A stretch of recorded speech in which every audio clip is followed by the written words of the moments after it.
Wednesday, Flow Riders, and welcome to another episode of The Flow. I am your main host, Katie, and I forced Louise to be pretend doc co-host today. Welcome, Louise. Thanks for hanging out with me. Thank you for having me. I'm going to have a lot of fun hanging out today. Well, since Louise and I are taking over and Doc is at NAB this week, we are hoping to have a little bit more of a interactive show. So if you're hanging out with us here in the live studio audience, feel free to ask any and all questions about podcasting and YouTube. That's what we're talking about here today.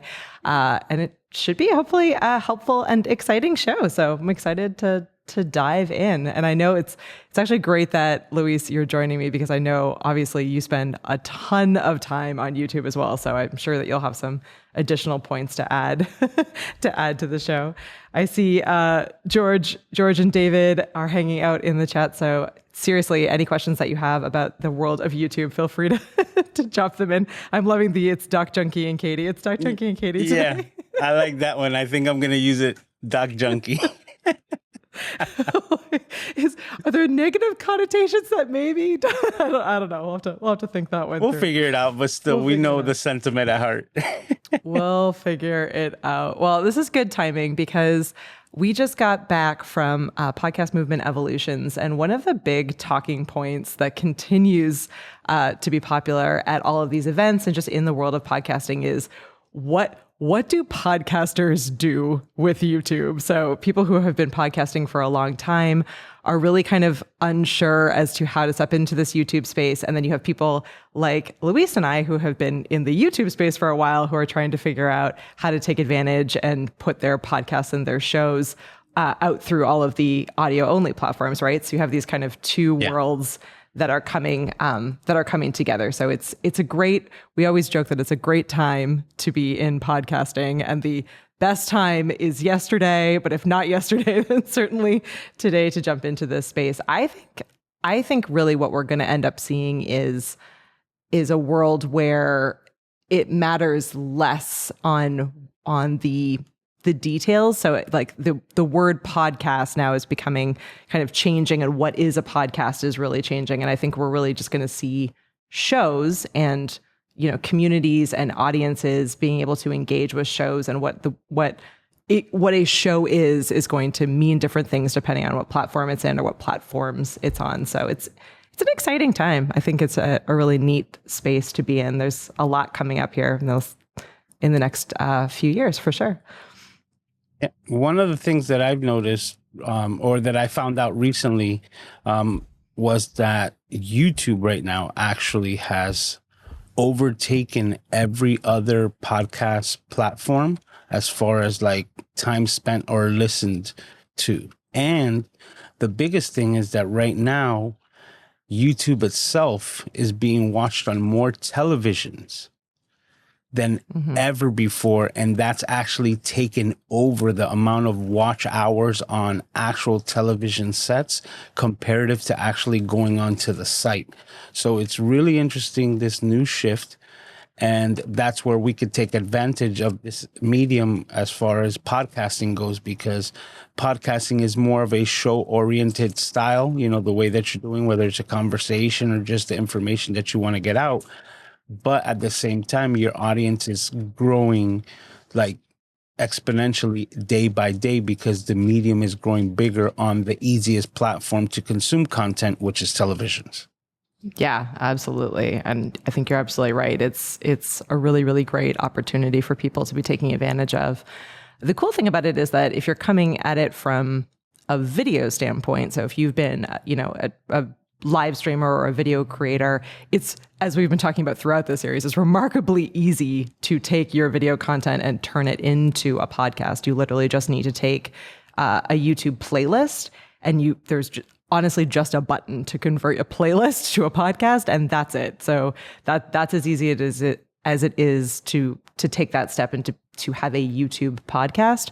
On the audio side, what's really a little bit more challenging, and where kind of a lot of the discussion points are happening, is that if you have had a kind of a traditionally audio only podcast, it is obviously more difficult for you to be thinking about how to incorporate video. What does that mean, and how to take those steps to be able to not alienate your listeners, but also open up the opportunity to be able to get in front of a whole new group of viewers and a whole new audience. So the potential is really big there. I want to start by talking about some YouTube algorithm updates, because YouTube, as you said, has been making all kinds of strides. They've dove into this podcasting space in the last couple of years and are really obviously taking a big advantage there.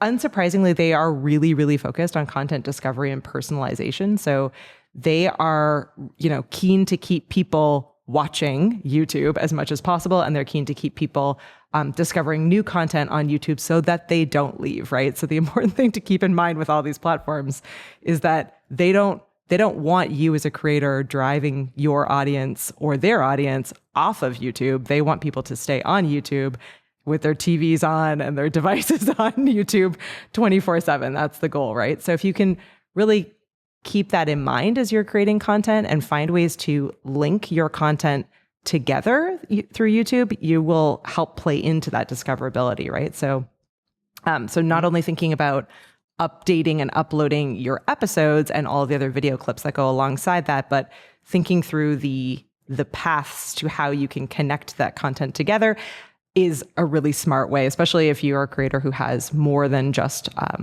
your podcast on YouTube. So if you have other videos, being able to show those and find ways to connect those is a really great idea right now. Mm-hmm. One way that I'm doing that right now, because shameless plug, I did actually officially start my own podcast. So now it's officially out in the world. And I first started with 5 episodes and I posted those first. And what I did was episode 1 linked to episode 2 and episode 2 linked to 3, so on and so forth. Mm-hmm. And then when I got to episode 5, linked right back to 1, because I don't know where you started your journey, so to speak, mm-hmm. of listening to the podcast. Because we started at episode 3, want to kind of close the circle in the loop.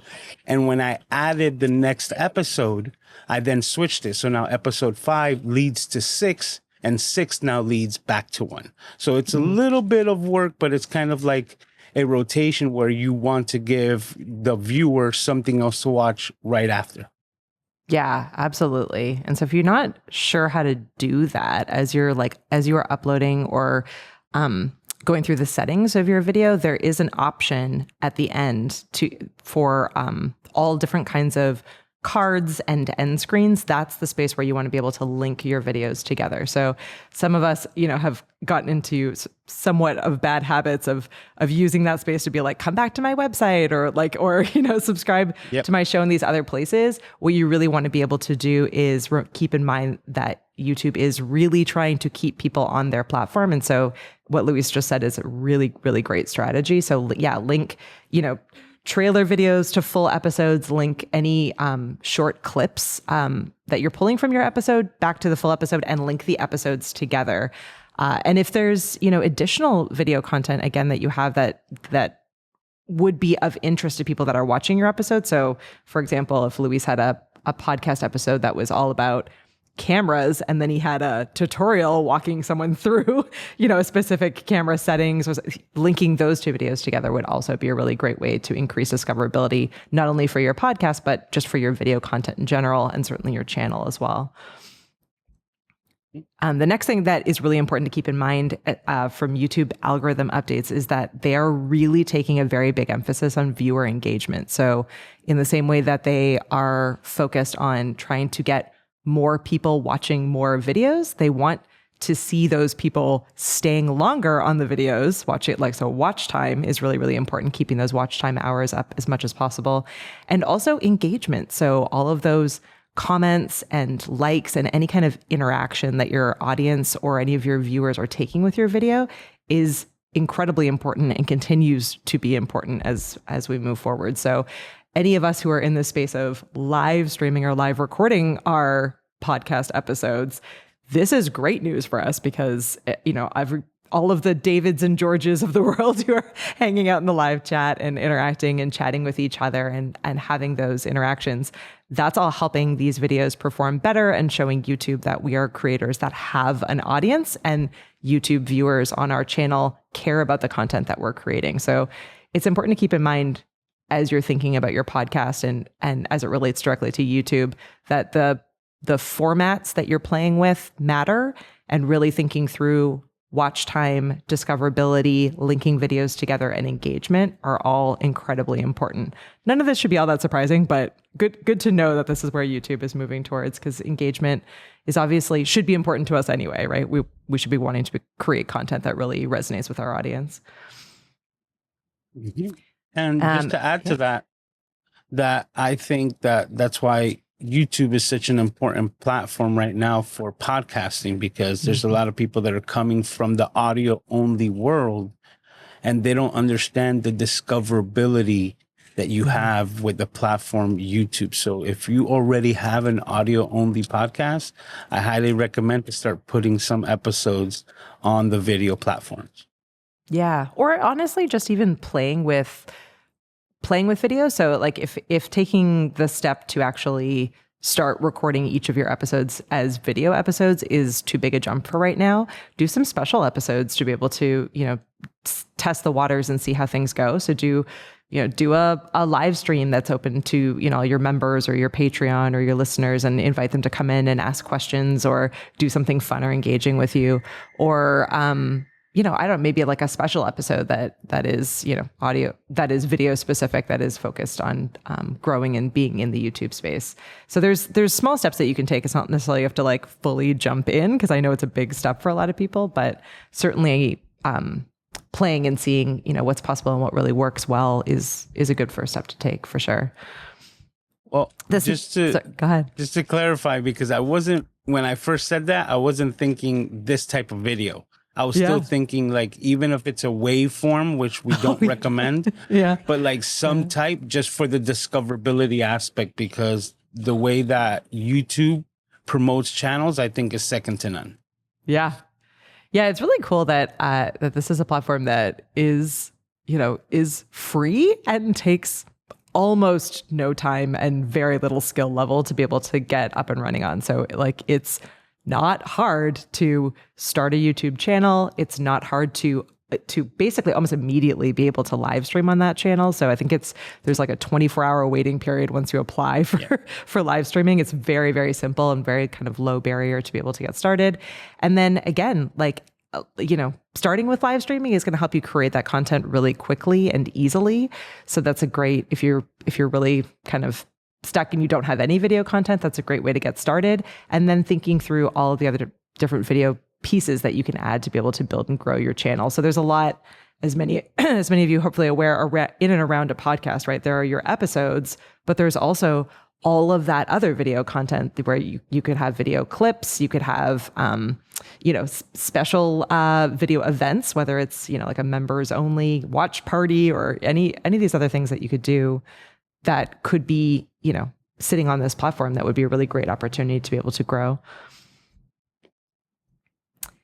And so the next in the YouTube algorithm updates is again, not a surprising fact. So hopefully if you're playing along, these are all things that should be somewhat obvious, but YouTube continues to focus on quality content creation. So they're really looking for, high quality, well-produced, engaging video content that is always going to win. That doesn't mean that it has to be like super buttoned up and professional. You don't want it to be like boring, right? You want it to be engaging and interesting for your specific viewers and your specific audience. But the better produced, the better created the video is, especially thinking what Louise said earlier, like much of this content is going to be shown on large TVs in people's homes. So you want to be thinking about it from a quality standpoint of the video that you're creating. It's not just going to be seen on phones or tablets. It will be seen on all different kinds of devices of all different sizes. So you want to have as good video quality as you possibly can. This next one I think is really, really interesting. Louise, I don't know if you know this fact yet or not. So read an article by The Verge earlier this week.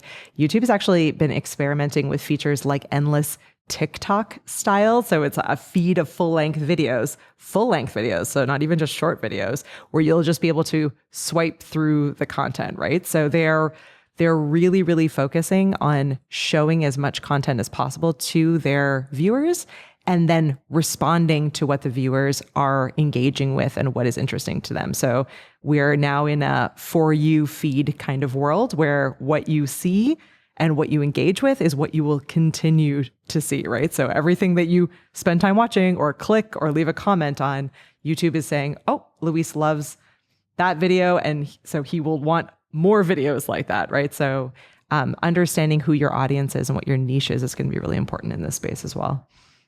Okay, so just to clarify, what you're saying is that they're featuring full-length vertical videos. I think it just said full-length videos, so I'm not exactly sure what this will look like, but they are really thinking about kind of this for you feed that users will be able to scroll through and kind of see what they're interacting with in order to be able to show them more videos. So it'll be interesting to see what that ends up looking like, because obviously YouTube is, has vertical short videos, but they do also have a lot of long form video content as well. So it could be a really interesting space. What I foresee is a lot of like, what was it? Flex Seal type of advertisements as the new type. Like they need to get your attention right away. So they're going to be like Flex Seal, and that's going to be whatever it is that they're going to be talking about. Like that's how you're going to see a lot of feeds popping out to you as what I see in the future. Yeah, absolutely. And worth noting that like now more than ever, the first, probably even 10 seconds of a video is going to be really, really important. So for, super crucial. For those of us keeping notes, countdown timers may not make a ton of sense in the podcasting space, specifically on YouTube. Get to the point as quickly as you're able to, because you might not have all that much time before users swipe through to a different video and you've lost the opportunity to be able to reach them and build that audience. So it's worth keeping in mind and keeping a good eye on what those watch numbers look like, because your watch time is going to show you how long people are staying on your video for. And again, that's going to continue to matter more and more as we're going forward. So in summary, YouTube has a whole bunch of algorithm updates that are really making it more and more important for podcasters to focus on creating engaging, high quality video content and fostering as much audience interaction as they possibly can in order to enhance the discoverability and growth across this platform. So we need interesting, well-produced videos, and they need to be on YouTube because this is the #1 podcast platform at the moment. Awesome. Well, I want to move into talking about YouTube short clips. So YouTube shorts have been around now for a bit. Many of us have been creating in the YouTube short space. And there's a ton of potential here and super easy ways to do this. So Luis and I know intimately how to use Opus because we've been using that one for a while. And that one has actually a direct integration from Ecamm. So if you're creating an Ecamm, you literally can send your file right through into Opus, and Opus will handle all of the rest. They will use their AI tools to create these really engaging vertical video clips that then you can immediately upload as YouTube Shorts, or you can upload them as well to platforms like TikTok and Instagram as Reels and TikToks. So it's just a really great opportunity. And one, at a bare minimum, share 2 or 3 for every single episode that you're creating, because having those in different places and in different formats on YouTube is just going to help play into discoverability as much as possible, right? To add something to that, because of course we love Opus clips and I've been using it myself, but I did get a little bit of information coming in from NAB, right? And NAB Opus is there talking about a new feature that they're going to be unrolling very soon, which is called Opus Search. Okay. Now, just so you know, if you're thinking about doing this, I would recommend to get into Opus now, because there's going to be a new feature where you can link your YouTube channel. I'm so excited not for this. Yeah. a particular video, but your entire channel. And now the AI is going to work with your channel where it can pull clips from any video, and it's going to be using the trending topics as far as like what the interwebs are actually talking about, to actually give it like what's the latest thing, and to see if any of your old content corresponds with what's trending today. and then it'll pull a clip to actually help promote your channel. And that's what's coming just down the pike. I'm super excited because you're going to have the ability to search anything, and it can clip out of your entire YouTube channel, which is bonkers to me with all my live stream episodes. Yeah, right. So if you are like Luis and us here at Ecamm, there's like so many videos, right, that this could apply to. So the cool thing is if you've been creating in long form content on YouTube, there's like just so much potential to be able to grab clips from past episodes.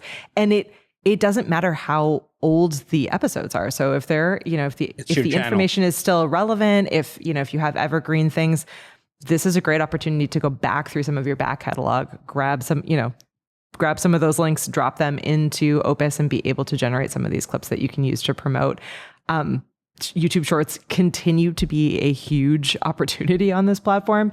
They help a ton with discoverability. They appear on the Shorts feed, the homepage, and the subscription tab. So they're in a lot of different places. And again, if you link it through to the full episode, you've created that path for people to watch the clip, are excited and delighted by it, and then flow right into your entire episode. So it's an easy, low lift strategy, and AI tools are going to help you do the mass majority of the work. So you do not need to be an editor or have any kind of huge skill set to be able to do this. It's a really super low barrier to entry.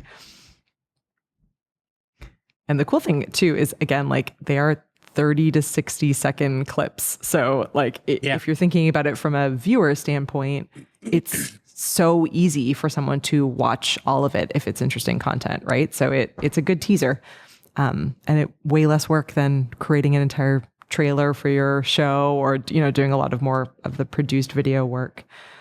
And so here's my favorite part. We were talking about how much the YouTube algorithm loves engagement, right? All of the likes and comments and shares.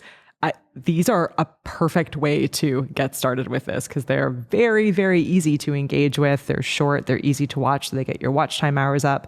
And again, they're really easy for people to just hit that like button or share it with someone. You can use them across platform and link back to YouTube and to the YouTube short page. So they really do help extend the life of your show and of each of your episodes. And again, it doesn't really matter at what point in the life of your show that you're adding this in. So if you've been doing it for a while, definitely go back and grab it. Or if you're brand new, then this is a great starting point for you to be able to have this regular flow of content from your longer forms.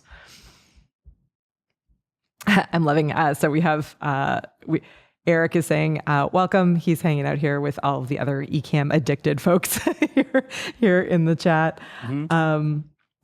He uses, Spazia says that they use Ecamm more than Final Cut to make videos, and that's amazing.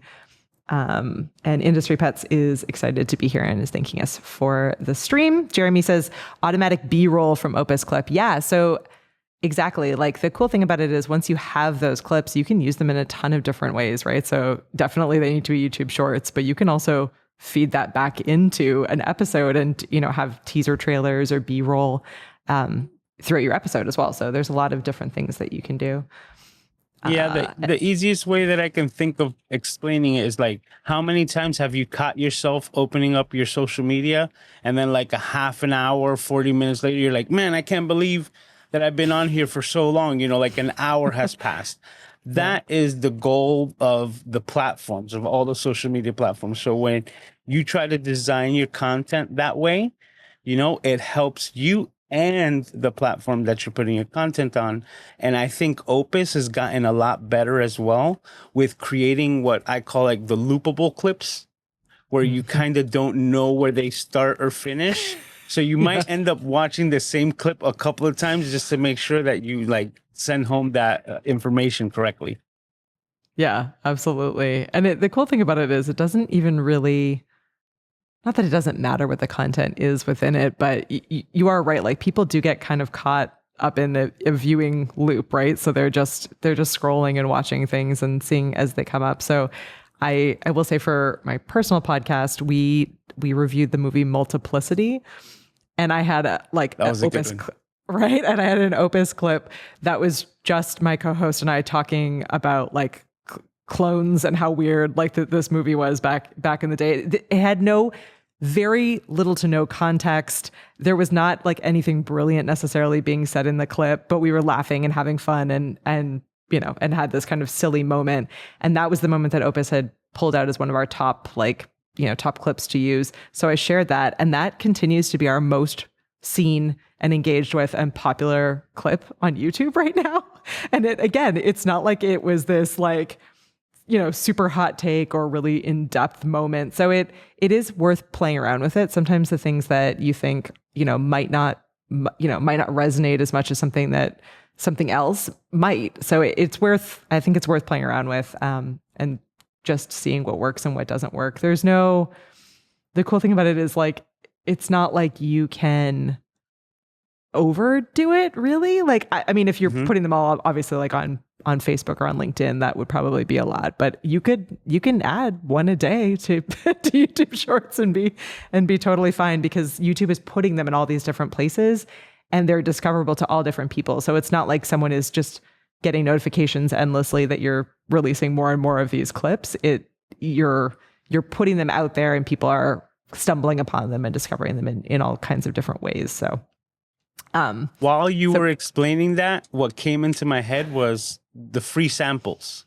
You understand? It's free like you just gave somebody a free sample of you hanging out with your friend, laughing it up. They didn't even know what it was. They don't know what the context is, but when they received it, they enjoyed it. They're like, I would like to go get some more. So that's a good way of thinking about it. Every clip out there is just like a free sample to get them to enjoy your full dish. Yeah.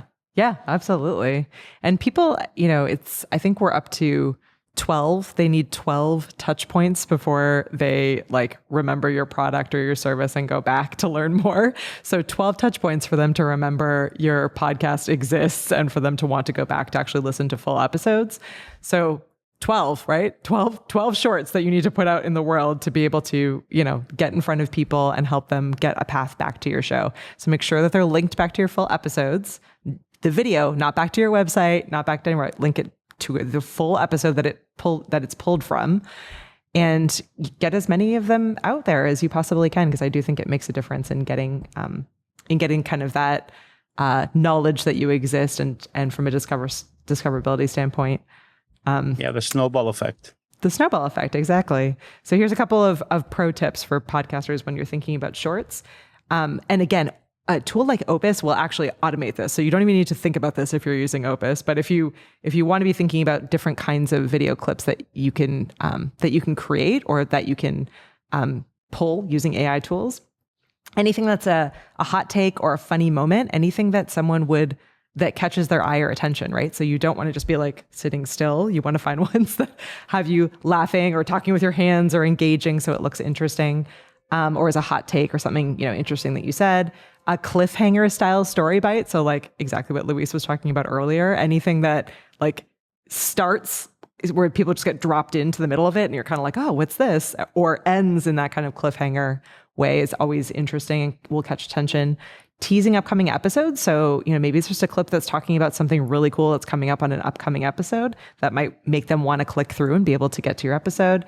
And then anything that's, trending or highly relevant. So, topics or things that are of the time or that might, be caught up in those search terms that people are looking for across YouTube. Because remember, YouTube really cares about discoverability and they're trying to show people the content that they want to see. So if you have an episode or content that is really relevant, having a lot of clips for it at that time is a great way to go. Jeremy says, which is a really good point, trickling out clips after an episode is posted is key. The scheduling feature in Opus is perfect for that. Yeah, Opus actually also has an entire scheduling feature built right into it. It makes it as easy as possible. There should be no excuses for anyone. Yep. And I use that for the fact that I have limited time. So when I go into Opus, I can't really go in there every single day.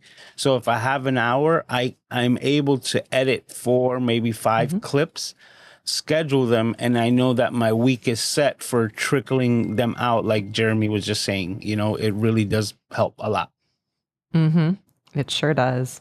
Yeah. And the cool thing about it is that it's not the only wrong, quote unquote, is not doing it. So if, if you run out of time and you have to do 50 of them in one sitting, then you have them made, then schedule them out. And so, drip them out over however long. If you realize that you did it for a while and then haven't done it in a while, start back up again.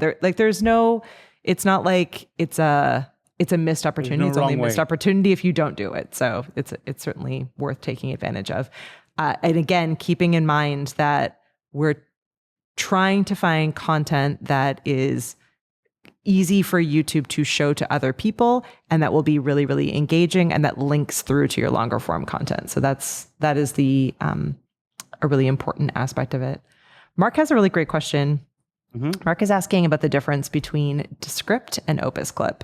And Mark is a big fan of Descript. So both tools offer like light, easy video editing and offer the ability to make clips. Descript is a little bit more robust, I would say. It offers a lot more. So you could drop an entire video in. It will pull the entire transcript up, and it will allow you to actually edit and clip based on the transcript. So you can just literally scan the text like a Word document or a Google Doc and be able to highlight things, and you can turn those into clips, or you can also grab the SRT files with Descript. So it's a bigger tool, I guess. Whereas Opus is really focused on auto generating all of those different clips. Both have an integration right from Ecamm. So again, like when you're done, you have the option to send it through to Descript or send it through to Opus. For the flow, we use both. So we use Descript for generating the SRT files and the chapters for our videos and our video show notes. And then we're using Opus for the clips themselves. So, but I mean, certainly it's probably comes down to a personal preference and what you're trying to do. What do you think? What do you think, Luis? Well, I was going to ask, because it had been a while that I haven't used Descript, in that manner. Have they updated anything where maybe there's even a search feature where you can like maybe search for a word because you knew there was a particular topic?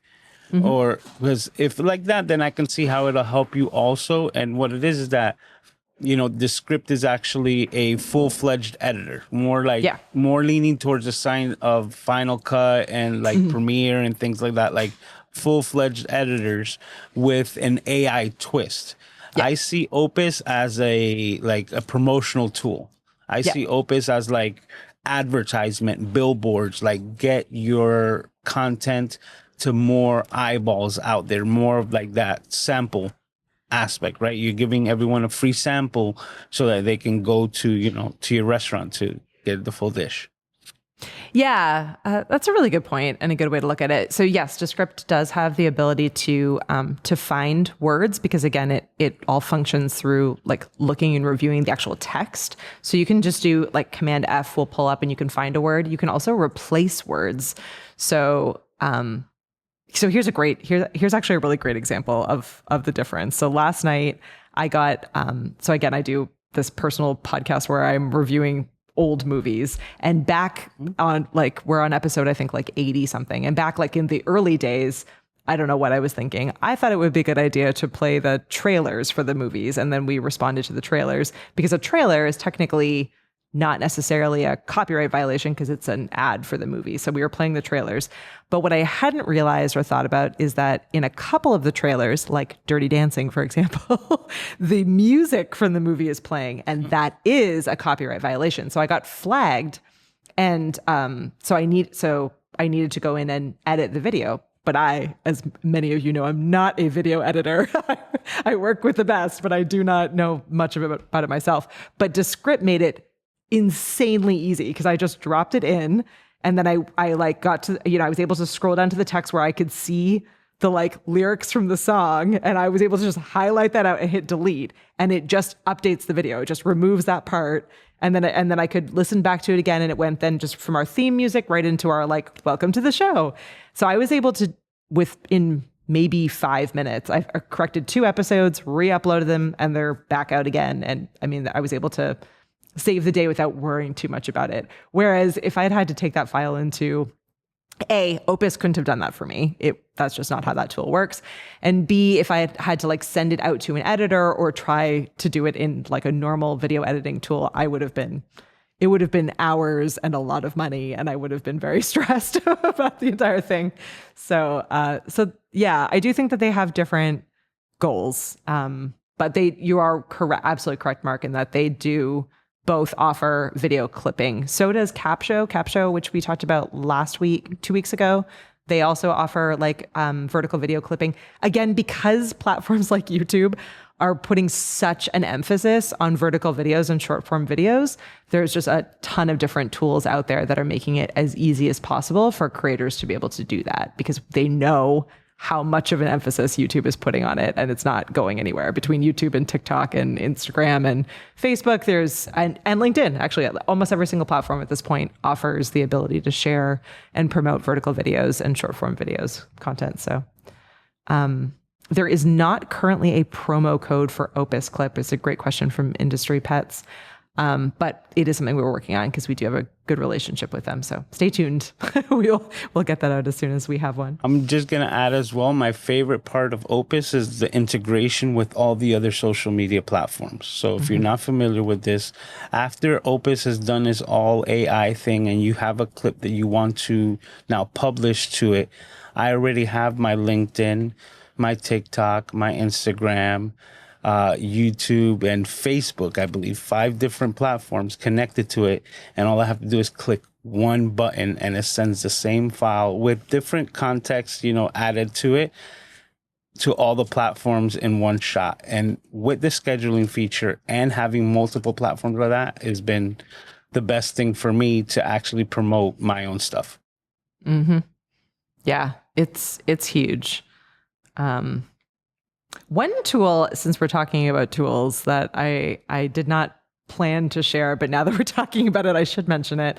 So Caleb on our team discovered this one.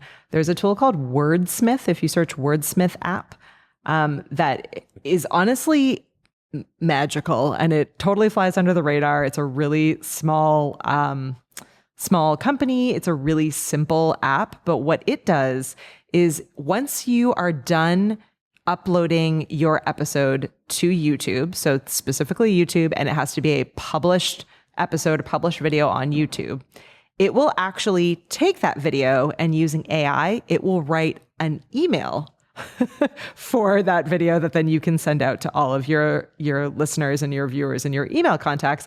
And it is got like a 99.9% accuracy. Like there's maybe 1 out of 100 times that I ever need to even like tweak something. And usually it's just removing like an extra emoji where I'm like, too many emoji. But its voice is scary accurate because again, it's pulling from the actual video transcript and the video content. So it has your voice. It understands what the episode was about. It lays it all out beautifully in email. It integrates directly with ConvertKit. So if you're using now Kit as your email provider, it is a really seamless workflow, and it's been magical. So if you are part of our newsletter, all of our newsletters that we send out every Wednesday are all thanks to Wordsmith. So that's a really great one to take a look at in the world of video podcasting. And again, this only works with YouTube. So like once that video is up on YouTube as an episode, then it's just a really easy way to get consistent content out there to your audience in a slightly different form, right? So maybe that you catch their attention on YouTube because you're getting better at discoverability, or maybe you catch their attention in your email list and are driving them back to YouTube, which again, YouTube loves because they want you to be on that platform. So it's a good option there. Personally, thank you for that one because I will definitely be using that. All Caleb, I don't even know how Caleb discovered it, but it was definitely a great one. It's a great one. Hearts. All right, I know we have a ton of content here, and definitely feel free to throw out any other questions as we go through here, but I want to make sure I'm covering as much as possible. Okay, so as we're talking about YouTube and discoverability, there are obviously ways that you can optimize your episodes and your videos for discoverability. A lot of this stuff is obvious or things that we've talked about before in other places, but it's important to know a couple of things. So the first is that you need to have eye-catching thumbnails. If you've been fans of the flow for a while, you can see that we have done a lot of work to update our thumbnails to be really eye-catching. One thing I did not think of or notice as a newer person to YouTube and to podcasting is that we had these really beautifully designed thumbnails that Marshall designed for us. They looked fantastic, but they were the same image and the same style every single time. So it was, Doc and I and our awesome background and our Flow logo. And then it just had a space to be able to change the text. So every week I was just going in and I was changing the text. But if you look at that across YouTube, so if you're looking at the entire podcast playlist, it's really difficult to see what episode you've already watched, right? Because they all quickly, especially at a smaller scale, look exactly the same. So even though it's a podcast and you're creating episodes consistently on a regular basis, you do want to think about the same principles that go into a YouTube thumbnail. So you want it to be eye-catching. You want to have a lot of visual cues and not as many words and text on screen. Anything that's going to catch attention. So, you want bright colors, you want bold text, expressive faces, you want contrast, all of the kind of best practices of YouTube thumbnails. They can still be on brand and pull in the different elements that make up the show, but you do want to be able to do a test and look at 3 or 4 episodes next to each other and say, can you tell the difference between these episodes? Can you immediately tell what this episode is about? That's really important for YouTube. And I think will actually start becoming more and more important for the podcast players as well. We've talked in the past about Spotify, definitely keeping an eye on what YouTube is doing and adding a lot of these kinds of things in. You can now add thumbnails to Spotify for your video episodes. So they are paying attention, and certainly something to keep in mind. And then the second thing is titles. So, if you've come from an audio background, the titles haven't been necessarily as important. So, you might be in the habit of putting episode 12, the flow, blah, blah, blah interview.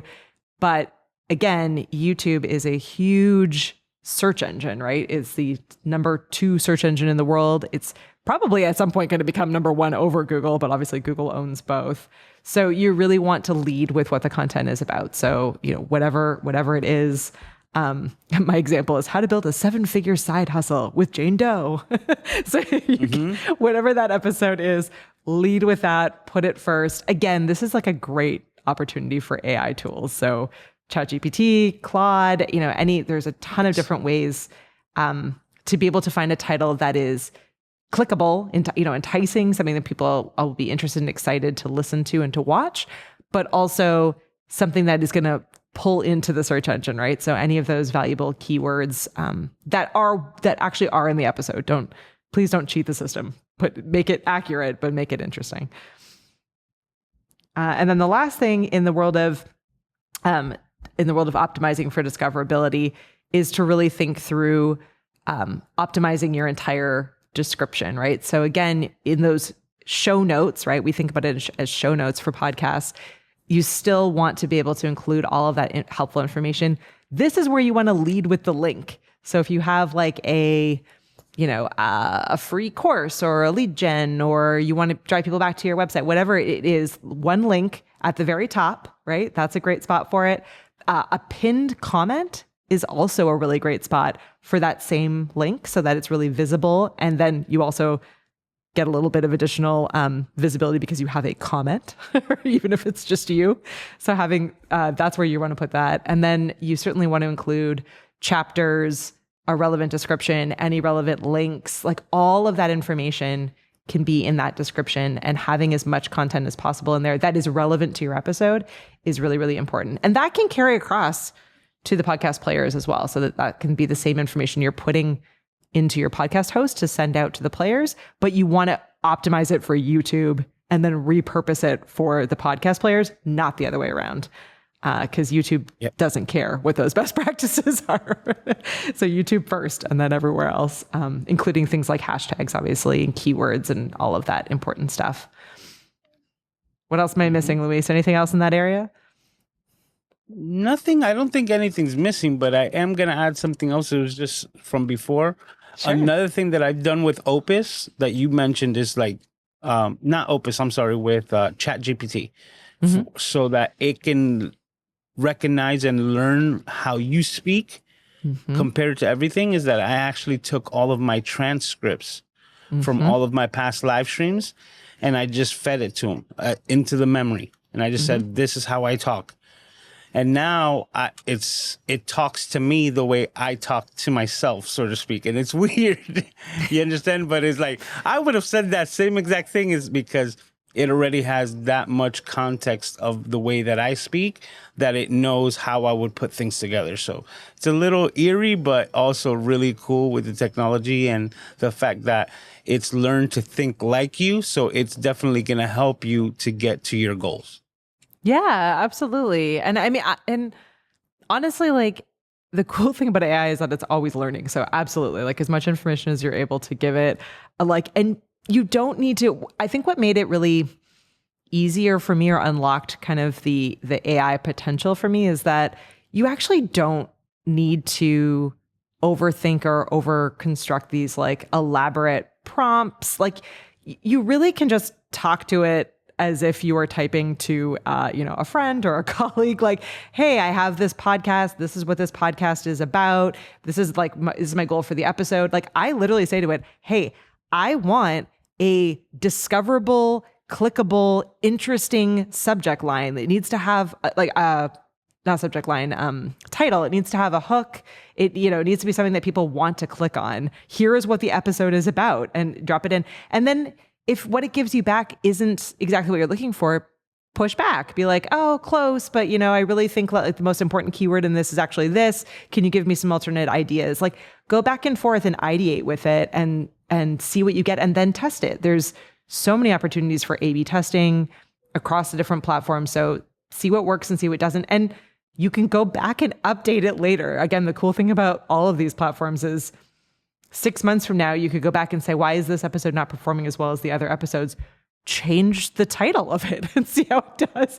Change the thumbnail of it and see how it does. If the content is great, all of the data around it might not be performing as well as it could, just because you used the wrong keyword or, it wasn't as compelling as it could be. So it's great. Yeah. Mark is saying it's wild to copy and paste the text from Descript back over to ChatGPT to create more content. Yeah. But it works. It works really well. And you can, you can do a ton with it. It is amazing. What's possible these days. It's so much faster. What used to take hours and hours of work now takes seconds. Yes, he is my personal assistant. That's the way that I use him for everything. And the reason why I got into loading the transcripts, just FYI, is because I was actually trying to build a database about my Cities Goss segment. So I always highlight a creator at the end of my live streams, and I wanted to have a list because I don't want to repeat. So I actually took all the episodes and gave it the transcript, and chat actually built a database for me that now I could reference to say, like, I know what episode they were on, who I spoke about, so on and so forth, which is also giving me a list of the people that I want to reach out to for my actual podcast, which is a spinoff from that same segment. It's wild what's possible. And it's such I know we say this all the time, but it's it's a cool time and a cool space to be in. Like what used to cost literally millions of dollars. You had to be in like a television studio. You had to have a team of people who had years of education and skill and knowledge in all of this. The gear was an absolute fortune and complicated to use.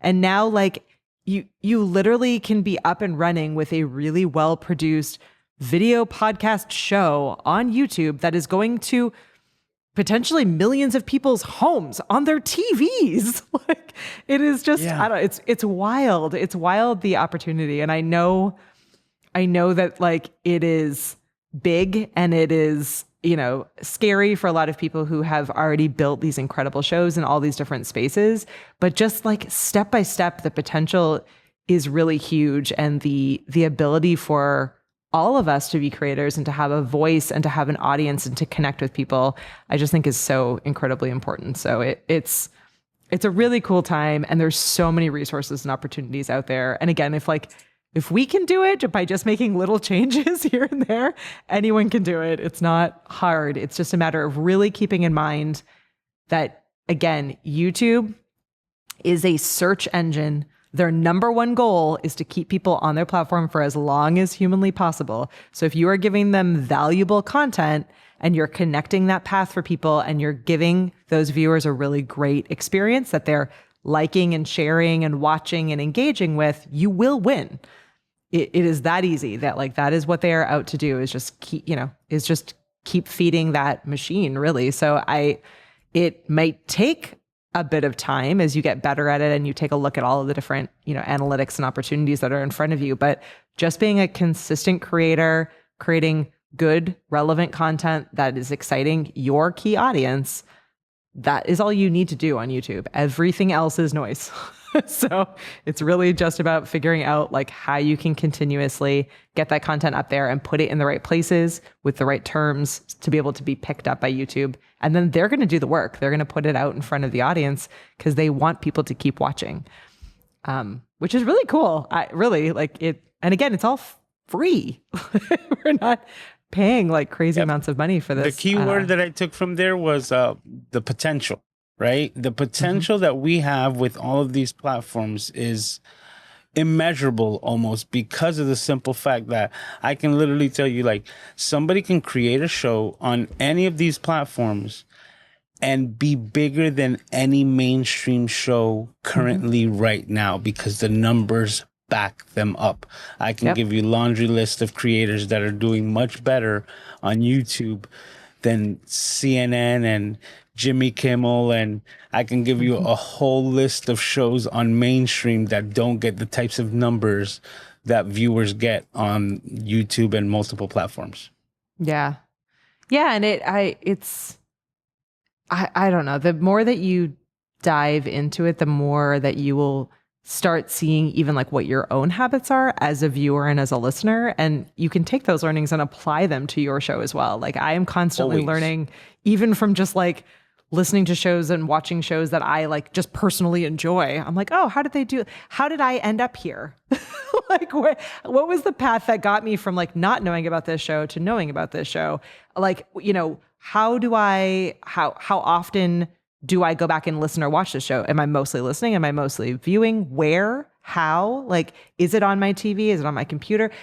Ask yourself some of these questions about the shows that you love. And if you're not listening or watching shows, find some. It doesn't have to be in your topic or in your world. It could solely just be for fun, but it is kind of important to understand how people are finding shows, what the options are out there for discoverability. But I've been using my show as literally a personal case study. And I started with absolutely nothing, nothing, no budget, a minimal level skill set.